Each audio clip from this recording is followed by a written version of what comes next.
तुमचं सर्वांचं गायत्री व्लॉग चॅनलमध्ये स्वागत आहे आणि आजचा दिवस तुमच्यासाठी खुश आनंददायी जावो हीच महादेव चरणी प्रार्थना करते। आज आम्ही किचन साफसफाई करायला काढलं होतं, फरशी घासायची होती आणि फ्रीजसुद्धा धुतलं आणि जी किचनची स्टाईल असते तीसुद्धा धुतली।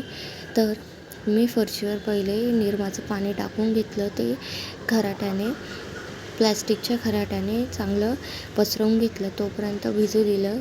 मग आम्ही अर्धा तास रिठ्ठ्याच्या पाण्यामध्ये देव भिजत घातले होते आणि नंतर ते कोलगेट लावून आम्ही घसून घेतो, म्हणजे खूप चमकतात ते देव। सर्वजण बोलतात की तुमचे देव एवढे छान सुंदर आणि चमकतात कसं काय, तर हे आहे आमच्या देवांचं रहस्य आणि आम्ही 8-8 दिवसाला देव स्वच्छ करत असतो, त्यामुळे आमचे देव एवढे स्वच्छ असतात आणि चमकतात।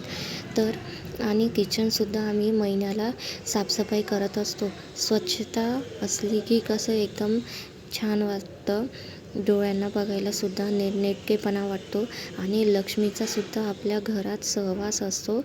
तर हे बघा, तुम्ही बघू किती छान देवाराघर दिसतं आहे, एकदम चमकतात देव।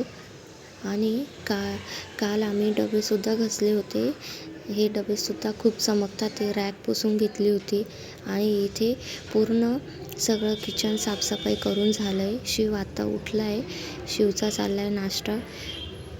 खूप छान आणि क्लीन एकदम किचन झालं आहे।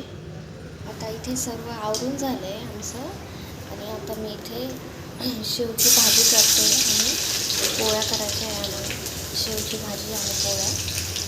आता इथे मी भाजीला तडका देते। आज साधे सिंपलच जेवण करतो, नाहीतर रोज आमच्याकडे वरण भात, 2 भाज्या आणि पोळ्या असतात। आज आम्ही थकलेलो आहे, त्यामुळे आज शॉर्टकट एक भाजी आणि पोळी करतो आहे, मग रात्री करू काहीतरी एकदम टेस्टी। आजचा व्हिडिओ कसा वाटला नक्की सांगा, लाईक शेअर सबस्क्राईब करा।